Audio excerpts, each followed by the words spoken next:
Welcome to the Seatrade Maritime Podcast. You're listening to Gary Howard, Europe editor at Seatrade Maritime News, and today I'm speaking with Tim Ladendorf of Liebherr Cranes about transshipment and transshipment cranes. We start by looking at what transshipment is, recent developments in the transshipment market, and how this has impacted development of Liebherr's cranes. Tim then talks about Liebherr's CBG 500E, a crane developed to meet the evolving needs of the transshipment market. I start as ever by asking Tim to introduce himself.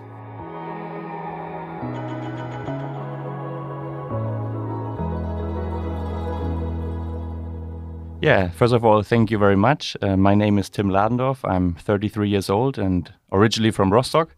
I studied engineering and management at the University of Bremen, and I also had the pleasure or the chance to study abroad in Valencia, Spain, which was also a pretty amazing experience. Since the beginning of 2017, I'm now with Liebherr. I started my career as a sales assistant, I became a sales manager, and now, since the beginning of 2022, I'm the Global Application Manager for ship, cranes, port and transshipment solutions, being now responsible for project management and sales worldwide for this product group. Why I've chosen Liebherr? You know, Liebherr is a huge organization with a lot of products from home appliance to mining and aerospace. But we are here today to talk about maritime cranes. And Liebherr is an international operating company with a lot of possibilities and chances for your professional development. So that was also one of the main reasons why I've chosen or I wanted to join Liebherr. And also the core values of the company itself are very, very, let's say, well known and let's say good. So also the core values of Liebherr were something which attracted my interest. Liebherr is always seen as a very innovative partner. They are very independent, an independent entity. The question you may have why I've chosen then the segment or the division of maritime cranes. Growing up in Rostock, there's always a connection to the maritime environment or industry. So directly from the beginning, you have been in contact with that. So that was one reason. And there's also a funny fact. For example, my father worked as a mechanical engineer, let's say 30 years ago in the port of Rostock. So we are constantly in contact because he's always interested in what is going on at the factory. So there are some reasons why I've chosen maritime cranes. That's great. It makes a lot of sense. And what you said about core values of a company, I think is becoming much more important as time goes on. We'll focus down onto the transshipment sector, which is what we're here to talk about. Why don't we start with talk about what is transshipment and what is Liebherr's experience in that market? Yeah, so generally speaking, transshipment must be understood as the movement of dry bulk cargo from one vessel to another vessel or barge. And those operations can take place in sheltered water or in open water conditions. Why is it happening? Because it sounds like you're double treating the material from a port to a barge, then from a barge to another vessel. You have to keep in mind that there's a variety of regions where port infrastructure is not sufficiently developed, which means that seaports are not existent, let's say deep seaports are not existent in the area where, for example, specific materials are getting mined or produced. And therefore, these bigger ocean-going vessels cannot enter those ports due to draft restrictions, of course. So where is the transshipment happening? Especially, of course, in areas where large raw material deposits are based, for example, in Africa or also Southeast Asia. And there's also other transshipment hotspots, for example, where inland waterways are used. Example, the Mississippi River or even within Europe. How does the supply chain work? As mentioned, the material gets loaded from a mine or port facility to smaller vessels or barges. And then those vessels or barges are getting placed to a place where deeper water is. So there is a bigger vessel then waiting. And this is the location where the transshipment operation will take place. So to transfer the dry bulk material from those smaller barges or ocean-going vessels, cranes are proven as reliable and flexible solutions to many customers worldwide.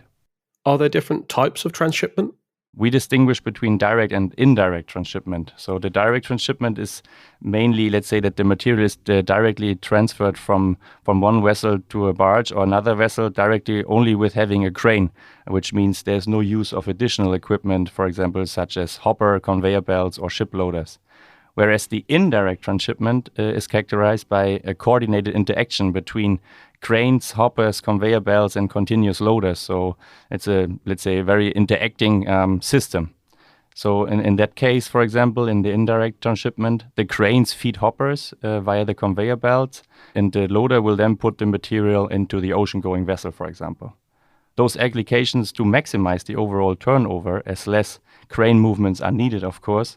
But there's also disadvantages because just imagine that those systems are complex, but they are only made or designed for one specific material, because you have to adapt everything to the material as the density and the material characteristics can vary a lot. So that is the biggest disadvantage, because if you're just thinking about the direct transshipment and you're just using the crane, you could easily change from one material to another by just a simple change of grab. What is Liebherr's experience in the market? Liebherr entered the market, let's say the transshipment market, in the 90s with the first delivery of the CBG, with a 47% market share. Now we have delivered more than 300 cranes of this type, and we are, let's say, 250 of those 300 units are used as a transshipment crane.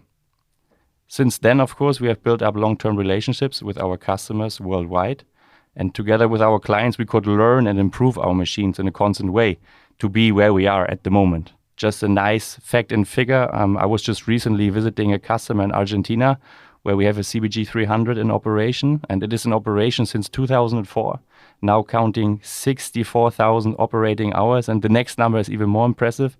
This machine handled more than 30 million tons of cargo already. That's incredible. Efficiency must be really important in all of those operations, and I'm sure we'll get onto that later. But just for now, bringing that story right up to date, what sort of developments have you seen in the transshipment market, say, over the last 5 years or so? We, of course, have to talk about the COVID period because we all got this experience. So especially in Asia, which is one of our core market, there were, let's say, long-term restricted access, which makes traveling difficult. So we were having no direct customer contact because it was just not possible. Even though with our sales network we have worldwide, it was not that easy to access to clients. And there was one big thing we had to deal with. On the other hand, of course, the last 5 years, coal handling has always played an important role, especially in Southeast Asia, as mentioned. So within the last 5 years, also other regions have become aware of it, and they were building up power plants for coal. And so they were, let's say, in the coal business, moving a little bit away from Southeast Asia. There were other regions where coal handling was a big topic.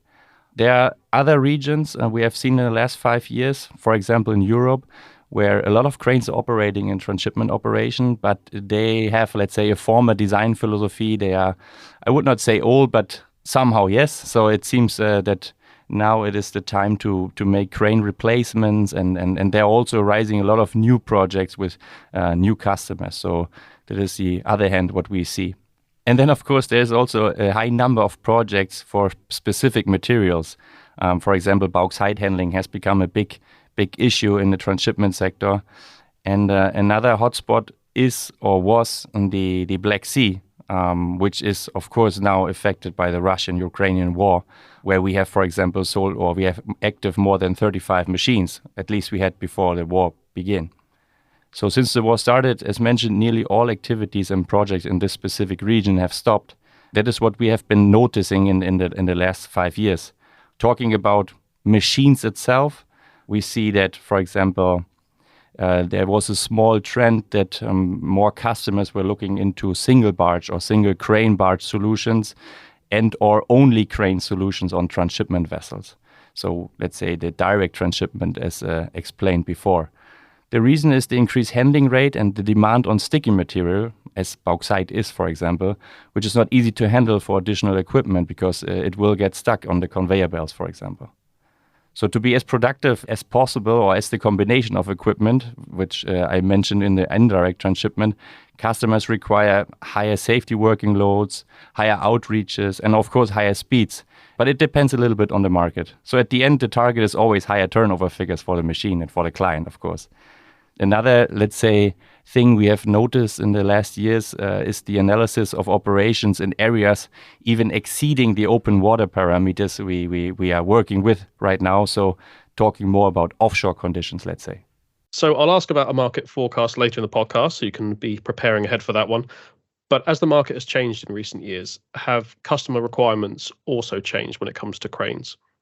As always, and in nearly every business, time is money. And this is also counting for transshipment operations. So the customer requirements are nowadays maximizing turnover of the machines. The operation shall be done as quick as possible in order to avoid penalties or demurrage costs. But on the other hand, they are more looking into low maintenance costs and, of course, of how to lower the downtime of the machine. So they are more investing now in their staff to get them educated. So we offer more trainings. They are more looking into preventive maintenance, automation. All those requirements are somehow new. They always have been in their mind, but it's coming now more concrete, let's say. So they are really looking into it. And also something what is new, customer really like to get involved in development processes for a machine, for example. Therefore, we have open discussions about machine itself and not only referring to the safety working load or speeds, it was, let's say, the general design of the machine. And also safety features are becoming more important. So especially while having several cranes working close to each other on one vessel, functions like anti-collision warning systems or similar systems are really, let's say, highest priority now because, you can imagine that during the last years or since transshipment started, there were some accidents, of course. And also another important point is the monitoring of crane performance. So customers are now more looking into their machines, trying to compare their crane operators to see where they can, for example, also maximize the turnover from their side, let's say. And of course, another important thing, time is changing. They ask for different drive systems. For example, instead of having electro-hydraulic cranes, they sometimes ask for all electric cranes. They are facing environmental conditions and new regulations. And so the usage of alternate power sources in order to supply the electricity to the crane is another important fact for the end clients. So a variety of those points mentioned are resulting in the need of a larger and more powerful crane by using less energy. And you mentioned there the planning process for replacing cranes earlier. What are the maintenance demands like for a transshipment crane? They must operate in pretty harsh environments. Yes, that's true. So it's, let's say on one hand, it's depending on the area of the operation because I mentioned they can work in sheltered water or calm water, harbor conditions, let's say, or open water conditions. So as we are offering the same machines, they can work in both environments. We are already determining the different crane configurations. For example, we lower the SWL, the safety working load, in open sea operation, for example, to prevent the machine from damage. Having now the experience gained over the years, maintenance instructions given by Liebherr are quite useful and good, and a good guidance for our customers, of course, in order to have the machine in best conditions always. Apart from the location of the operation, tear and wear is also material dependent. For example, thinking of bauxite or fertilizer, which are very aggressive materials, you can imagine that the tear and wear is much higher than, for example, easy penetrating material like coal or grain. So we always recommend to have regular maintenance or checks by our experienced Liebherr service engineers whenever possible, of course, and the cranes are accessible, especially thinking of this preventive maintenance, what I've mentioned before, and the related component replacements. The customers really need to use a free period for major maintenance work. And the customer, of course, all over the world, the benefit is now that from our constantly ongoing internal analysis and experience of our cranes and the components behavior, we can really, let's say, guide them and tell them, for example, it is time to change certain component within the crane because it can fail in the next months and it will cause, for example, damage to the operation itself. And is there a training component to making the most of the cranes? So we also recommend and offer additional detailed product-specific trainings to our customers. It can be maintenance or operator training. For example, in our Maritime Training Center here in Rostock, a beautiful place to get to know the machines, to see also our factory, of course, to really get in touch with the new machines getting out of the factory. And of course, also a very important point, and I think a big benefit of going with Liebherr, that we have a worldwide service network. We have our subsidiaries all over the world. We have several warehouses for spare parts. And there's also a thing a lot of, let's say a few customers are really doing in the last years. They were building up their own spare parts warehouses if they have, for example, a certain fleet of crane, which is in a specific area, so they base the critical components in a warehouse, and the even more critical spare parts they put directly on the vessel in order to get, let's say, the failures directly away when it's arising during the operation. You mentioned new equipment at the factory there, and the real reason for our deep dive into transshipment today is the new CBG 500E transshipment crane. Can you tell me what it is and how it came about? Yes, of course. So our current portfolio, or the former portfolio, consisted of a CBG 300 with a lifting capacity of up to 30 ton in grab operation and limited by 30 meter outreach. The bigger model, the CBG 360, with its 45 ton in grab operation and the maximum outreach of 36 meter, was, let's say, that was our limit, let's say. And we noticed that there's a gap in our floating crane portfolio, especially above the safety working load of 45 tons, as mentioned, and also in terms of outreach. Not only talking about these numbers, but of course also in terms of speed, which ends then in higher turnover for the client. So we noticed that, and that's why we got in contact with a number of designer and naval architects and customers from different regions, and especially also with different operations. So everything at the end started somehow on a white paper, resulting now in this new machine, which I can see from my desk while looking outside the window every day, because, the prototype is already there. So just to mention some technical details for the CBG 500E, which is now the new machine we are talking about. It's an all-electric crane, so we have no hydraulics in the drive system. We have two boom configurations at the end available. It will be a 33-meter boom or a 50-meter boom. So you see now, coming from 36, we are now talking about 50-meter boom.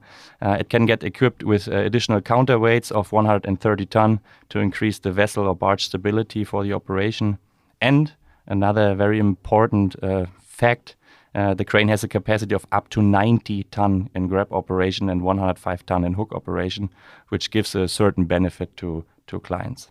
Is this a big change on the previous models in the CBG series?